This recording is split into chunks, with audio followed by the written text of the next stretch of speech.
Bien, nos encontramos ahora en el inciso C de la actividad práctica 2, que dice: elija dos variables categóricas, es decir, variables nominales u ordinales, y realice para cada una la distribución de frecuencias computando los recuentos y los porcentajes. Interprete los resultados.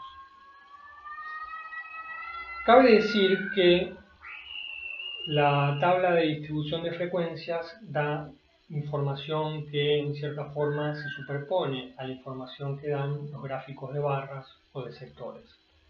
A iguales condiciones siempre vamos a elegir gráfico. Tanto las distribuciones de frecuencias como los gráficos son técnicas estadísticas. Pero siempre que vamos a hacer un informe, sobre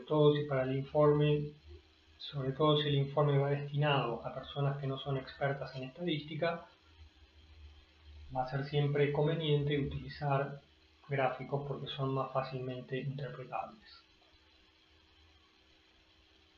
Las tablas de distribución de frecuencias, las distribuciones de frecuencias, consisten simplemente en un listado de las categorías de la variable y la cantidad de casos y porcentaje de casos en cada una de dichas categorías.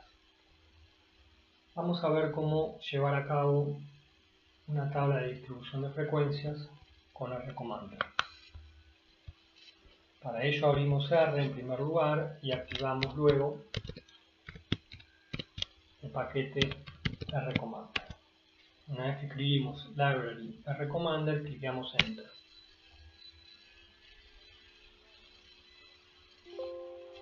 Una vez que está abierta la interfase de RCommander, vemos que no hay ningún conjunto de datos activos, por lo cual vamos a cargar el conjunto de datos que guardamos en el video anterior. Una vez que lo cargamos, aparece como conjunto de datos ya en el entorno R. Recordamos que si nosotros queremos ver la matriz de datos, simplemente escribimos fix y el nombre del conjunto de datos, de manera tal que podamos editar o observar la matriz de datos en el editor de datos. Si nosotros llegáramos a generar cambios en el editor de datos, es importante que luego dichos cambios queden guardados, es decir, al finalizar la sesión de análisis y transformación de datos deberíamos guardar el conjunto de datos activos nuevamente, de manera tal de que las modificaciones queden registradas en el archivo saliente y nos quedemos obviamente con la última versión de nuestro conjunto de datos. Aquí no estamos modificando el conjunto de datos, solamente estamos obteniendo a partir de dicho conjunto de datos gráficos y tablas de distribución de frecuencias.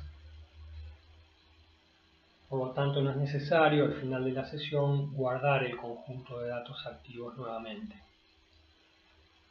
Bien, dijimos entonces que las tablas de distribución de frecuencias se utilizan cuando las variables son categoriales, es decir, tienen nivel de medición nominal u ordinal. Tomamos como ejemplo el siguiente caso. Vamos a ir a estadísticos, resúmenes y tabla de distribución de frecuencias o distribución de frecuencias. Hacemos clic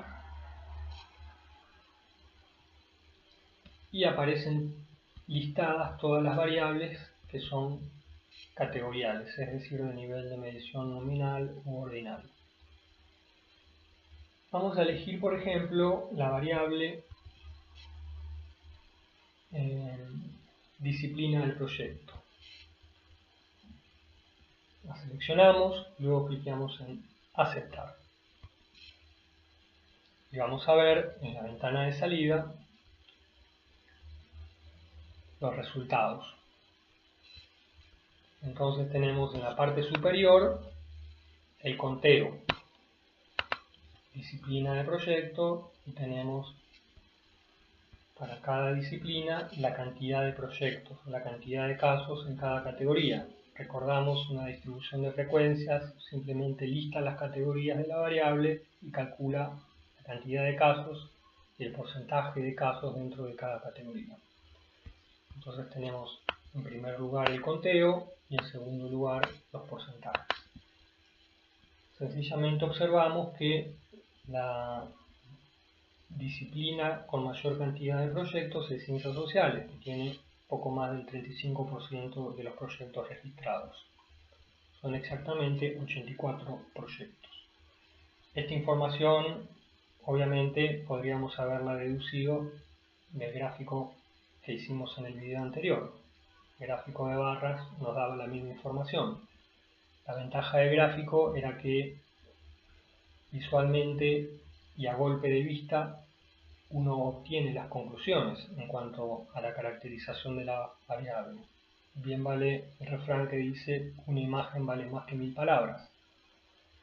De todas maneras, si quisiésemos datos más específicos, como la cantidad de proyectos o el porcentaje de proyectos en cada categoría de la variable, deberemos recurrir a las tablas de distribuciones de frecuencia.